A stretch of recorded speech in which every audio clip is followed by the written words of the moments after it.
is it going? Gabriot here with another guide. Well, I guess we could call it a guide. But anyway, this is going to be Monster Train, the last Divinity DLC specific. So if you don't have that, probably not that useful to you. But anyway, we're going to list out my top 5 quote-unquote twin merges. What do I mean by twin merges? I realize when I play, I use the wrong term for what this is, but you know how you can basically spend 25 shards to merge a unit into another? I keep calling it infusion. That's not actually the proper term. So I thought I'd use the proper term here, but it's merge for what it's worth. You might even say syntheses if you go by the back-end data and what they refer to it as. But anyway, we're talking about when you take a unit and basically merge it into itself. The nice thing about this is you're basically always guaranteed to be able to do this, more or less. You might have to go out of your way to do it, but, hell vents exist. There's always going to be at least 3 on any map. And despite, unless it's a really weird map, you're probably going to be able to hell vent a unit and then at least that ring or some later ring hit a divine temple and merge it into itself. And it's nice to have a few of these up your sleeve. Because they're just sort of guaranteed, right? And we'll get into it here and we'll start talking about it.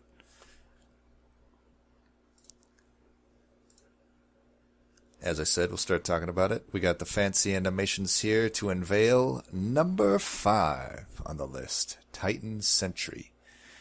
Now, I got to give a quick shout out here to Rising Dusk. I'm sure a lot of you probably already know Rising Dusk, but if you don't, or if you also didn't know that he has his own channel, and he's very active on it right now, look below in the description. I'm going to link it. I totally got clued into this one by him recently, and it has already helped my Stygian game. I don't know why this one never really occurred to me, but it's great. It's probably, out of the 5 here, in terms of like top end brokenness, it's probably not on the level of the next 4. But what it does give you is like a pretty much guaranteed just solid, just a solid game. Like if you think about it, I have here at the bottom, clears the floors. Well, that's what it's going to do. You're applying 6 frostbite per revenge. You already get a little bit of extra natural health with also the 10 health that it gives you. But then also, you have the golden standard endless and 25 health that you're looking to still put on top of it. I say priority goes to endless because really that's the main thing you want. You want to just be able to apply this frostbite as much as you can, but the Heartstone's obviously always going to be welcome on top of that.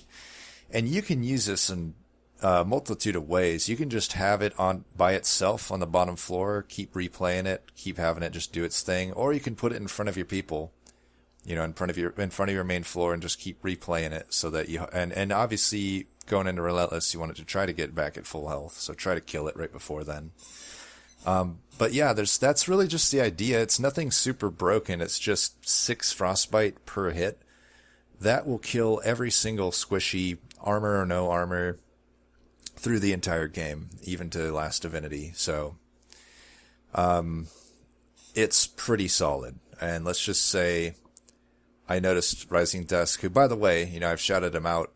I would just like to also further point out that he has like 100% win rate at Covenant 25. So if he uses this infusion a lot, you can be pretty certain it's a pretty good infusion.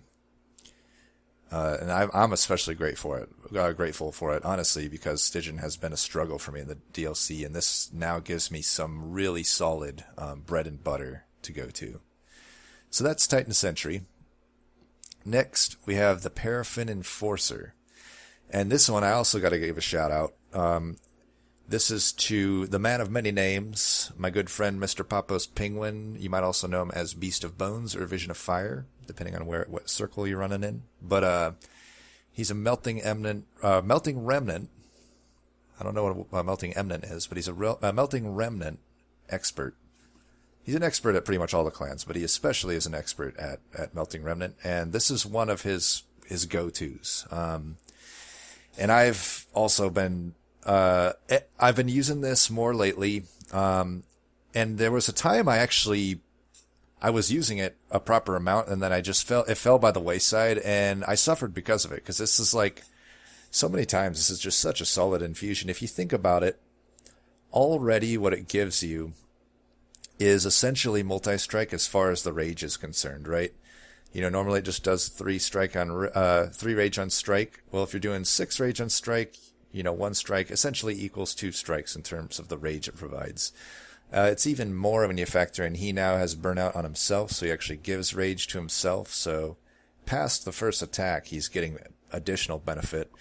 On top of that, the most priority thing you can add here is Frenzy Stone, because now it's kind of, I don't know if exponential is the word, but essentially, if every strike is multi-strike, well, every multi-strike is essentially 2 multi-strikes, right?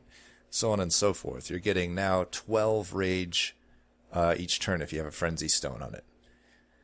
If you want to have max hilarity, add another Frenzy Stone and but you probably don't need that. Just 1 is fine. And then optional, I would say Heartstone. There's other slot upgrades that could fit here, but it really depends on what you're using him as. I would have to guess he's your frontliner. That's not always the case. If he's like a backliner, you might be inclined to like put a quick on him or something. Just get the rage to the entire floor before everybody else attacks, and maybe kill some units.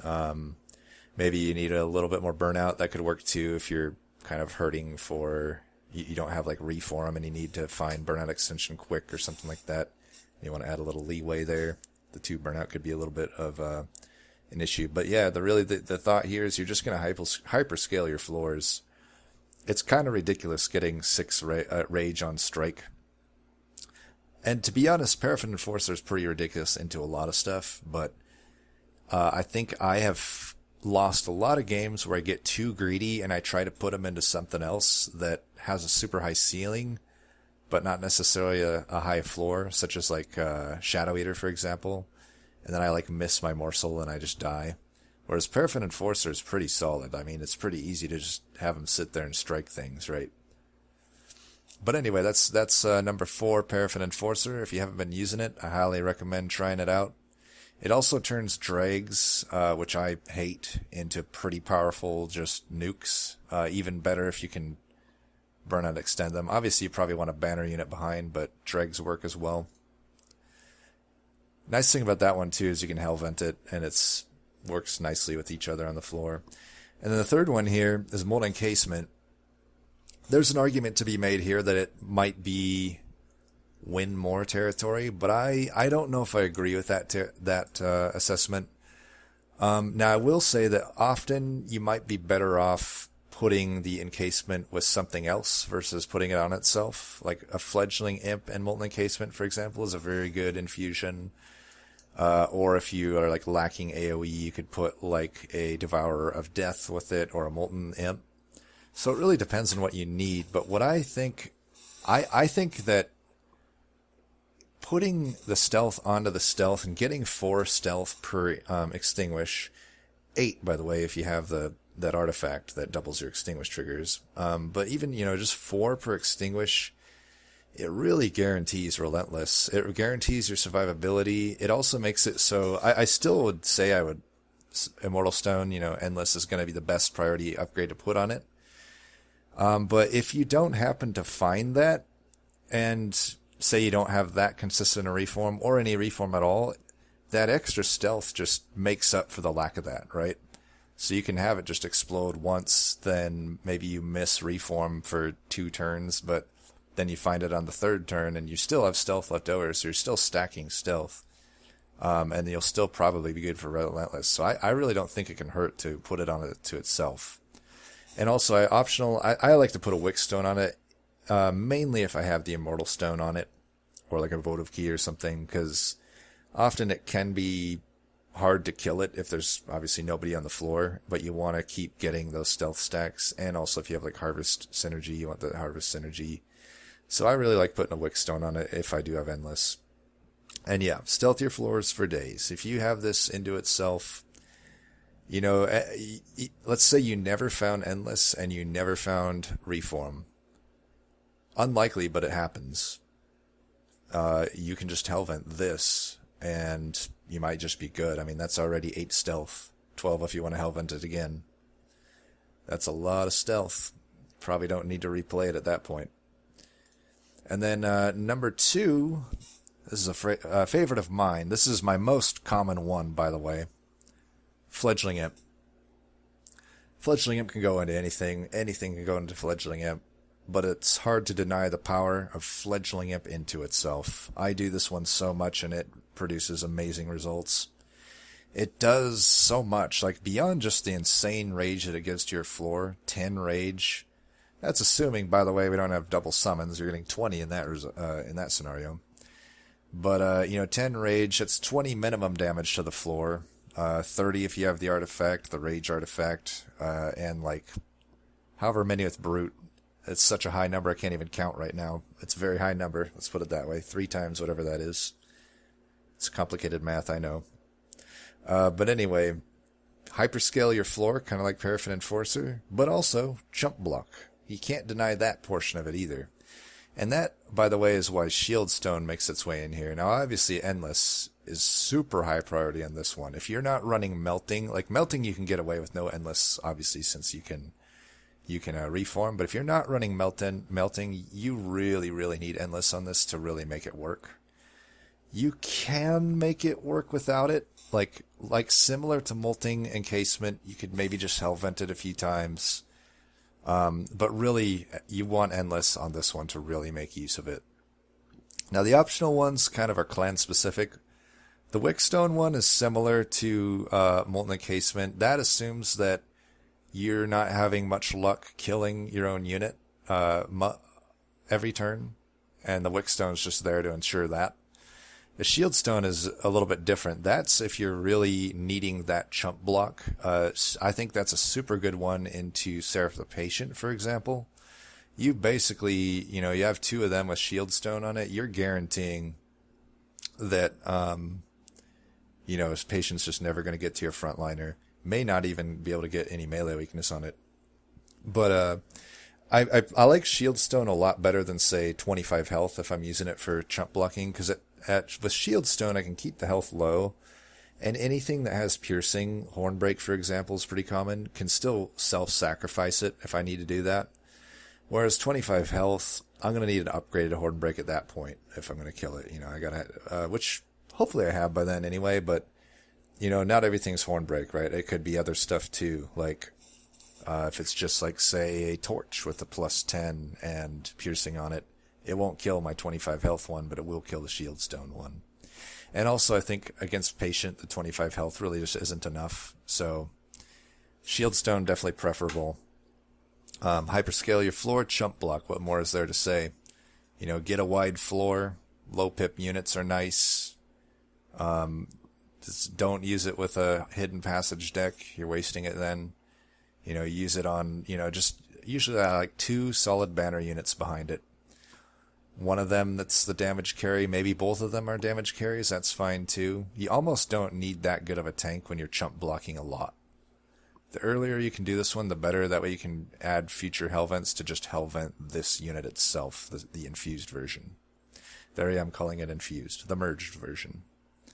And then before we get to the final one, what would any top 5 list be without a bunch, of, say, 7 more or whatever this is, 6 more. So it's really a top 11 list, isn't it? But anyway, these are the honorable mentions. I didn't think, we'll get into the reason they don't really make the top 5 in my opinion. So Draft is a pretty straightforward one. You'll end up with 2 burnout and an extra multi-strike, which really is one of those where it's like, well, there's no downside there at all. And unless you really need to have it die at 1 burnout or something. But for the most part, it's like you basically just added a Frenzy Stone for no downside. I guess the only thing about that one is Draft so often is just better served on other units. Like Draft into Paraffin Enforcer is almost always going to be better. Draft into some Sweeper if you have a good Reform or Burnout Extension type situation. There's just, you're generally might be better off putting it into something else because it's not a priority draw. Now, if you have a thin enough deck or your draw is good enough or you have some way to cheat it out like intrinsic Channel Song or something like that, or Prism Retrieval, then this becomes a really good one, I think. It's a good one anyway. I just, like I said, I think Draft often better onto other things, but still plenty fine into itself. Obviously you want to make use of that too, right? You need some way to put some scaling on him. Either that, like Firelight is pretty good with this one, I feel. So is like Corruptor, Spine Chief. Corruptor's pretty fat, so a little 1-pip unit that multi-strikes is super good on that. You can win the game with just Drafts and Corruptor, Spine Chief. I've done that plenty of times.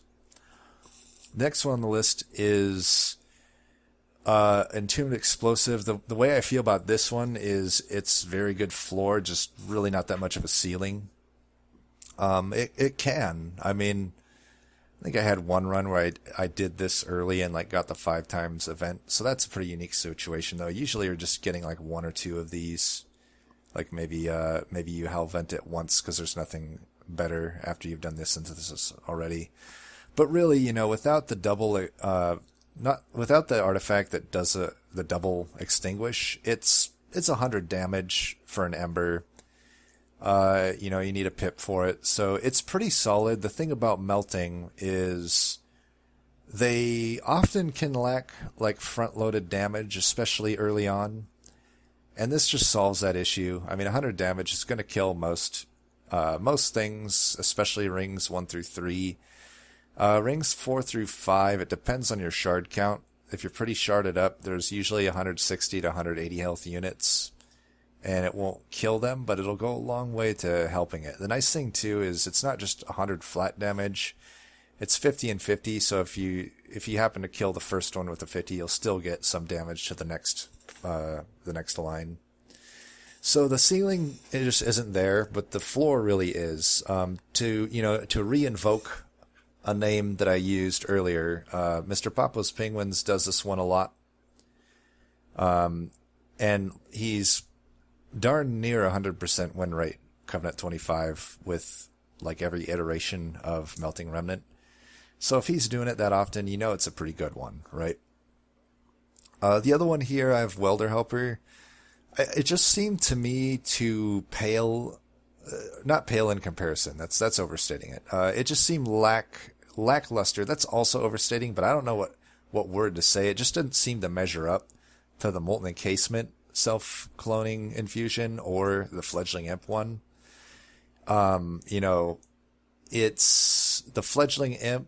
That one's sort of like, okay, it's Hellhorned, so if I have that, I'm going to do that probably over Welder Helper. And then conversely, the Molten Encasement, it's not the same clan, but it kind of does the same thing, I feel, and at what it does, the Molten Encasement one is just so much better. So I didn't think Welder Helper could fit in there, but for the record, this is a really good infusion. Particularly, this also, by the way, does assume you have a way to sacrifice at each turn, either some Melting Remnant action, some Queen's Impling action, or like Important Work action, stuff like that. You don't want to infuse this and just have it be a one and done. That's obviously not that good. But if you're replaying it every turn, that's a lot of armor. You know, your frontliner, you can use it. You can basically use it as a chump blocker since it gives 10 armor to itself along with a 20 to the front unit. So if you want to go to the front with it, that's fine. You don't have to though. You don't have to make use of the armor 10 on itself. You can put it in the back and it still gives the 20 to the front while also giving the 10 to the entire floor. So it's really flexible on where you want to place it. Like you can stack up some frontliner with a bunch of armor while also stacking the whole floor. Or you can just chump block if it doesn't look likely that the frontliner is going to like preserve that armor. A lot of times then it's better just to Welder Helper on the front. But the idea is you're just hyperscaling your defense. I guess the other thing about the game is hyperscaling defense typically isn't as good as hyperscaling offense, but both are needed, right? I just prefer the offense if I'm going to spend 25 shards on it. Oh, crap. Nope. Oh, shit. Fuck me. Okay. You didn't see that. Nobody saw that. Okay, so we're down to Steelworker. This is one I do a lot. I haven't seen other people do this one a whole lot, but I find it pretty good.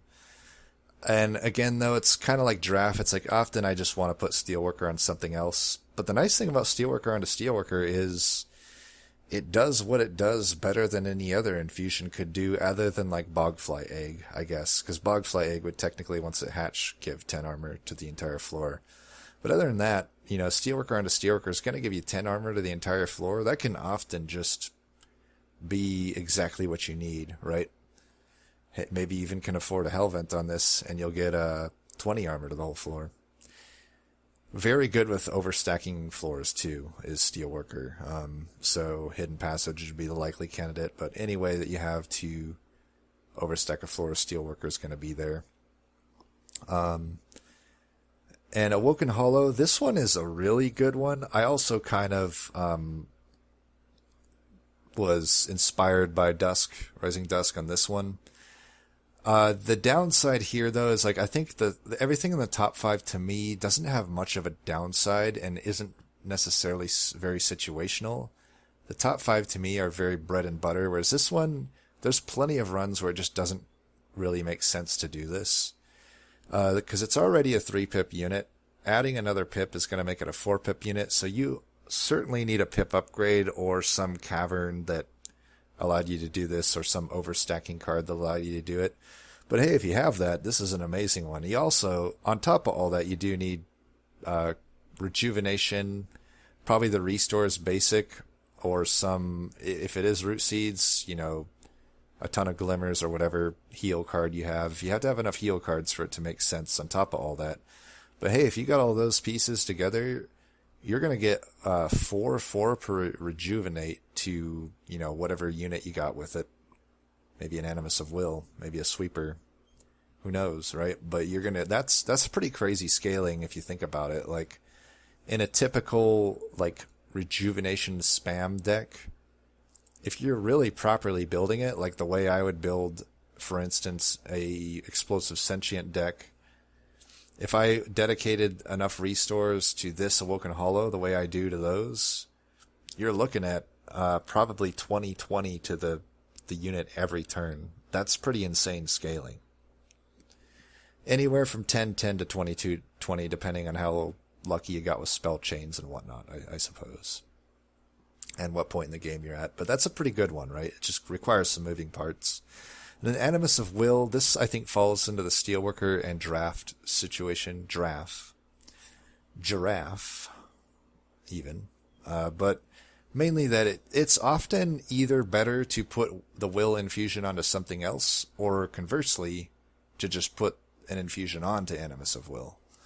But that being said, I think this one is overlooked a lot. I've had some pretty good success with it. It really is one of those, similar to Draft, where you get multi-strike for basically no downside. The only downside, I guess, is if you added some damage through like a large stone or a battle stone, or whatever.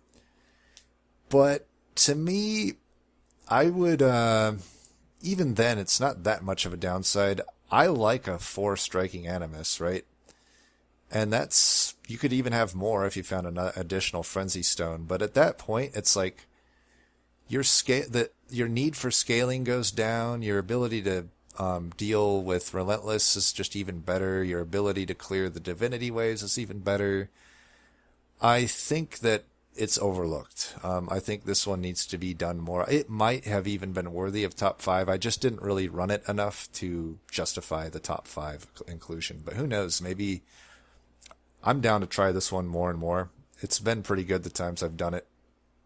I think it's a pretty good one.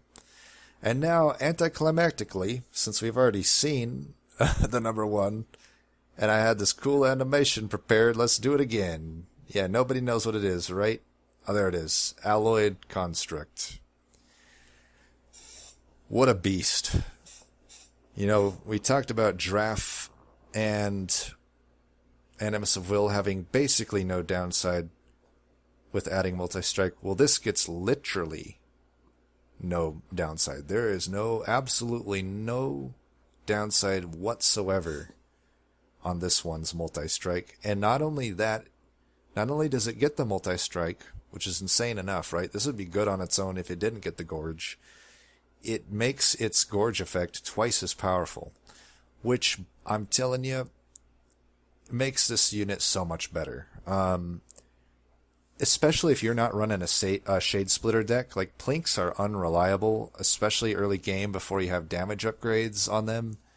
They are so unreliable for morsel generation, but this kind of enables you to survive a Plink-centric deck for a bit. You still, trust me, if you're looking to run Umbra as your main carry, like a Alloyed Construct, and you have Plinks, you should be on the lookout for additional morsel generators. And the common tier, making of a morsel is going to be your top. That and bottled morsels or whatever, pack morsels, whatever it's called. Those are going to be your two highest priority adds. And Tumblr Salt could work. I don't like it as much as the other two. And then also at other tiers, there's like Grovel's a super good one. There's artifacts to be on the look for that generate morsels, so on and so forth. But the point here is you need literally half as many morsels in order to fuel him. So let's say some unique situation. Let's say you started Plinks. You have no additional morsel generation.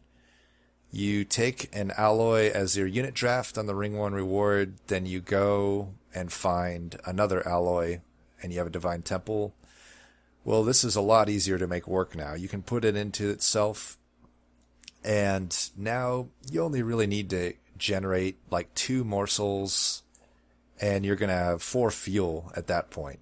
Obviously, it'll decay, but you'll be triple striking. You're doing minimum 75 damage. Probably more, depending on the morsels that you fed it, and if you hit a Merchant of Steel or not.